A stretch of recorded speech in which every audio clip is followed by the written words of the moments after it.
Et une urgence à changer. Pas besoin d'aller à l'autre bout du monde pour nous engager. Et donc de sortir à nouveau de sa zone de confort. Il me semblait qu'il y avait quelque chose d'injuste. C'est un métier qui demande du temps. De l'empathie, c'est dur. C'est dur, mais c'est tellement gratifiant de faire des... À la fois c'est génial et à la fois ça nous terrifie. S'engager, c'est prendre ses responsabilités. Et puis il y avait l'idée aussi de montrer un exemple. Et lâche rien, fonce et avance quoi.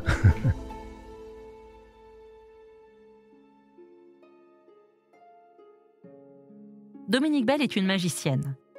Elle exauce les rêves d'enfants gravement malades. Alors qu'elle n'a que 7 ans, un grave problème à la jambe la condamne à l'immobilité. Qu'importe, elle sera monitrice de ski. Elle réalise ce rêve et exerce ce métier entre 20 et 30 ans. Puis, en 1987, elle décide de tout quitter, non pas pour réaliser son rêve, mais celui des autres. L'association Petit Prince, qui est née de son imagination et de sa pugnacité, réalise les rêves d'enfants gravement malades. Depuis la création de cette association, Dominique Bell a contribué à réaliser plus de 9000 rêves. Des vols en hélicoptère, une journée à Disneyland, la montée des marches du Festival de Cannes, ou encore la rencontre de personnalités. Et aujourd'hui, Dominique Bell nous fait le plaisir d'être notre engagée du Figaro. Bonjour Dominique Bell. Bonjour. Dominique, je suis très heureuse de vous recevoir. Mais c'est très gentil et merci du fond du cœur de m'accueillir. Alors pour débuter notre entretien, j'ai envie de vous poser une question très simple. Petit Prince, c'est quoi ? Ah, c'est une longue histoire qui a 36 ans. Petit Prince, c'est une association qui a pour mission de réaliser les rêves d'enfants gravement malades et surtout en fonction de l'évolution de leur pathologie, de remettre en place des projets avec l'équipe soignante et la famille. Quel a été le déclic pour vous engager dans cette cause ? Je crois que c'était en 1987, mais il y a une petite histoire avant, même une grande histoire, avant dans votre histoire personnelle. Oui, à l'âge de 7 ans, j'ai eu un souci à une jambe qui a fait qu'à l'époque, je me suis accrochée à mes rêves de devenir monitrice de ski et de gymnastique, ce que j'ai fait pendant plusieurs années en club de vacances. Et donc, ça m'a permis vraiment de trouver une ambiance qui me convenait, qui me plaisait, et puis de rester surtout dans l'enfance. Donc à cette époque, vous menez votre vie de monitrice de ski et de professeur de gymnastique, et puis tout d'un coup, vous lisez un article du Figaro Magazine. Alors oui, le hasard fait bien les choses. Je tombe sur un article dans le Figaro Magazine qui raconte l'histoire d'enfants gravement malades aux États-Unis. Et le titre m'a interpellée, c'était le rêve des petits incurables. Sur le moment, je ne savais pas ce que c'était. Et il y avait une photo qui était rayonnante de 3 enfants dont le pronostic vital était très engagé. D'ailleurs, il y en a 3 qui savaient qu'ils allaient mourir. Donc c'est quand même violent, mais l'article était très simple, très généreux, et on voyait cette photo d'enfants qui vivaient leurs rêves, qui étaient dans la vie, qui étaient dans le bonheur. Et ça m'a rappelé par la suite, effectivement, cet article, puisque j'avais un jeune homme qui m'avait dit « Mais tu sais, Demi, nous, on profite de chaque seconde de notre vie. » Et ça, c'est la faculté, entre autres, des enfants malades. Et dans le Figaro Magazine, donc, j'ai contacté le journaliste et je lui ai demandé s'il existait une association en France. Il m'a dit non. Je lui ai dit voilà, avec ma belle-sœur infirmière, on va créer une association qui va réaliser les rêves d'enfants gravement malades en France. Donc, et là, vous décidez de créer cette association et vos premières actions, c'est de contacter des hôpitaux ? Oui, de s'entourer de gens, déjà qui ont les compétences que je n'avais pas. C'est-à-dire, vous contactez plusieurs laboratoires avec des noms qui sont célèbres pour cautionner en tout cas ce désir de se lancer dans cette aventure. Et puis surtout, j'ai eu la chance à côté de chez moi, l'hôpital Robert Debré en avril 88, donc faisait son inauguration et je suis allée rencontrer le professeur de médecine et la chef de service du service d'oncologie pour leur dire écoutez, voilà, on crée avec ma belle-sœur une association et puis si jamais les enfants que vous avez dans votre service désirent simplement faire une sortie ou s'ils ont un rêve, on sera là. Et le cadeau fabuleux qu'ils m'ont fait, ils m'ont dit, voilà, pour nous, vous faites partie d'une globalité de soins très innovant à l'époque. Il faut savoir qu'à l'époque, il n'y avait pas d'ordinateur, il n'y avait pas de portable et ils m'ont accueilli dans le service quand je voulais. Et donc, ça m'a permis à peu près pendant 9 ans, à raison de 3 fois par semaine, donc le samedi, le dimanche, le soir, d'être en contact avec des enfants, des adolescents, des parents, des oncologues, des infirmières. Et j'ai appris mon métier parce que on se lance pas dans une aventure comme ça sans prendre des précautions, déjà personnelles. Moi, je me suis fait accompagner et je continue à être accompagnée par un psychologue. Donc, ce qui m'a permis de mettre des tas de formations au sein de l'association Petit Prince pour protéger les bénévoles. Et puis surtout, de s'entourer de gens qui allaient m'apprendre quoi dire, pas dire, faire, pas faire par rapport à des pathologies qu'avaient les enfants qui étaient quand même dramatiques. Vous avez réalisé, l'association a réalisé à ce jour 9000 rêves, je crois, plus de 9000. Oui, on réfléchit sur le 10 millième. Vous réfléchissez sur le 10 millième. Est-ce que, je sais que c'est difficile, parce que vous devez avoir plein d'enfants en tête, mais est-ce qu'il y a un rêve que vous avez réalisé qui vous a particulièrement marqué ? Je me rappelle de l'histoire d'un petit garçon de 3 ans où j'arrive à l'association, j'écoute le répondeur et son papa disait « Écoutez, voilà, je ne sais pas ce que vous pouvez faire, mais mon fils Corentin, qui a 3 ans, rêve de monter dans un camion poubelle. » J'ai vécu un rêve, j'en ai fait des centaines, mais c'était magique, j'ai eu la chance de vivre ce rêve avec une équipe évidemment qui a accueilli cet enfant avec bienveillance, générosité, et il a vécu un rêve fantastique. Il était sur les genoux, évidemment, du chauffeur. Bon, c'était une tournée à 5h du matin. Moi, je suivais le camion poubelle. Mais ça a été un rêve magique pour 2 raisons. La première, c'était quelque chose d'archi original. Et il passait son temps, il habitait à Lille, il passait son temps, quand il entendait les camions poubelles, de filer de la salle à manger donc à la cuisine pour voir le mécanisme des camions poubelles. Il a reçu son diplôme le soir de conducteur de camions poubelles et ils s'étaient tous cotisés pour lui offrir un camion en maquette qui était énorme, aussi grand que la table, là, plus d'1 mètre. Et c'était un très beau rêve, très très beau rêve qu'on a partagé, simple mais magique pour cet enfant. Vous parliez de vos débuts à Robert Debré. Est-ce qu'en plus de 30 ans, le regard des spécialistes sur le bénéfice de réaliser des rêves d'enfants gravement malades a évolué ? Le regard du corps médical. Oui, moi au début de Petit Prince, les 10 premières années, je passais pour une extraterrestre. Qu'est-ce que peut apporter le rêve dans un parcours de soins ? Pas forcément les médecins, mais à l'extérieur. Même les psychologues ? Non, les psychologues, ils essayaient de comprendre comment ils pouvaient m'épauler par rapport à l'approche. Attention, je n'ai jamais pris la place d'un psychologue, je ne suis jamais rentrée dans les confidences des enfants, même s'ils se confiaient à moi sur leur peine ou leur chagrin. Ils ne parlaient pas de leur maladie, c'était surtout leurs angoisses et leur culpabilité qu'ils avaient vis-à-vis de leurs parents. Un enfant malade vous protège. Par contre, s'il vous parle, c'est qu'il vous a choisi.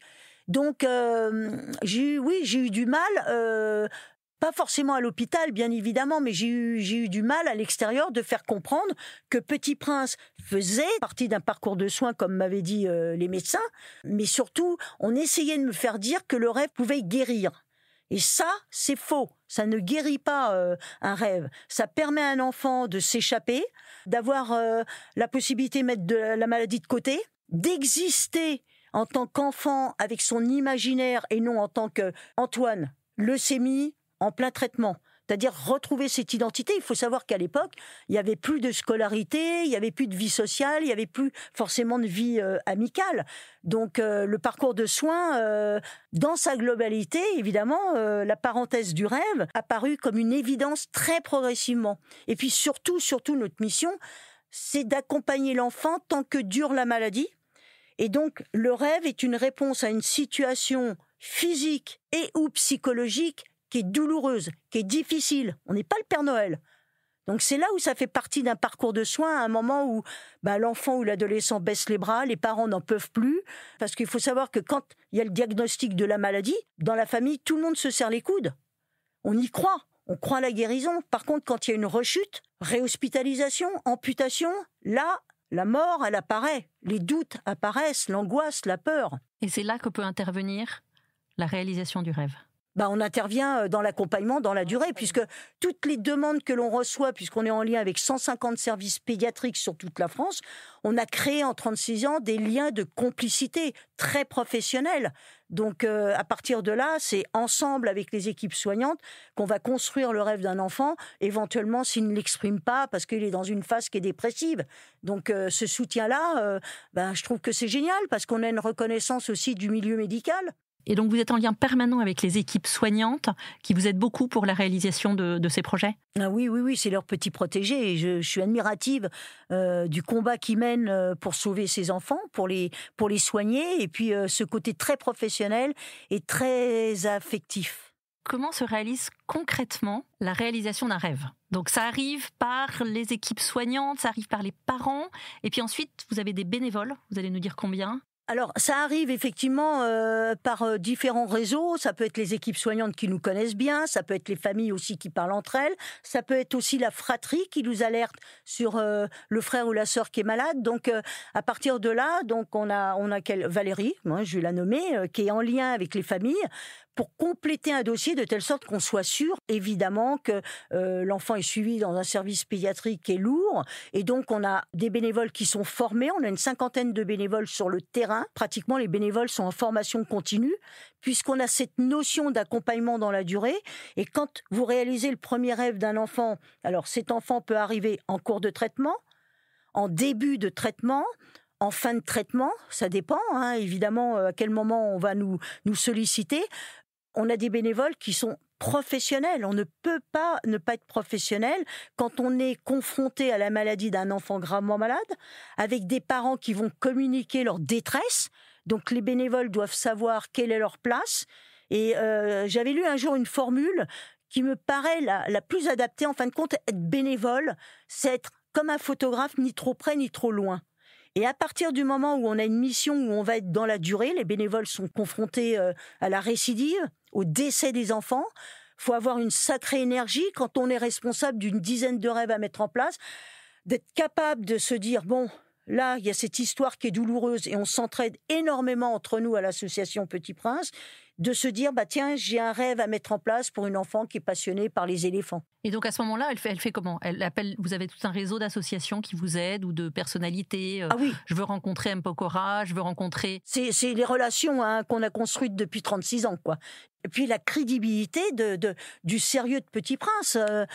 On va réaliser le 10 000e rêve. Je touche du bois, je peux pas toucher la table parce qu'il paraît que ça fait vibrer le micro, mais je peux vous dire que tout est professionnel, tout est réfléchi avec des professionnels. C'est important, c'est capital. Que nous apprennent finalement ces enfants gravement malades ? Tellement de choses, mon Dieu, tellement de choses. Tout à l'heure, je vous disais que j'avais encore les larmes aux yeux 36 ans après, suite à l'histoire d'une petite qui a 10 ans. Donc, on racontait son rêve ce matin, qui sur les photos rayonne à la vie. Elle rayonne. Et j'apprends que cette petite qui avait des lunettes, elle a perdu un œil à cause d'un cancer des nerfs optiques, et l'autre œil a 1/10. Je ne sais pas si on peut s'imaginer. Elle rayonne à la vie. Et M. Pokora, bien évidemment, dans ces situations-là, si c'est un artiste, on les prévient pour éviter, évidemment, de s'inquiéter ou de poser une question qui pourrait être dérangée. Et cette petite puce, vous regardez les photos, elle a le courage que je n'ai pas, qu'on n'a pas, nous, adultes. Parce que quand il vous reste 1/10 à 10 ans d'un œil et vous êtes aveugle de l'autre œil et que vous dites à M. Pokora attends, tu sais, on a pris des photos, mais j'ai aussi mon appareil photo, et M. Pokora, qui est adorable, qu'on connaît depuis des années, qui est profondément humain, lui dit va chercher ton appareil et qu'il se mette devant elle pour qu'elle puisse prendre une très belle photo en portrait de M. Pokora. Donc on rencontre des gens extraordinaires. Les enfants dont vous réalisez les rêves sont très malades.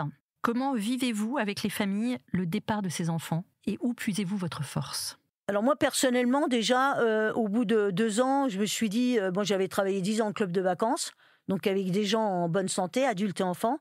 Donc, comme je suis dans l'enseignement, je me suis dit, il faut que je me rapproche de quelqu'un dont c'est le métier, qui va me protéger, parce que c'est pas possible dans la durée d'absorber cette souffrance, de compatir, de prendre... Quand vous avez eu une fois dans votre vie, je l'ai eu des centaines de fois, un papa ou une maman qui pleure sa douleur de perdre son enfant, mais même si c'est pas quelqu'un de votre famille, vous pouvez pas rester insensible.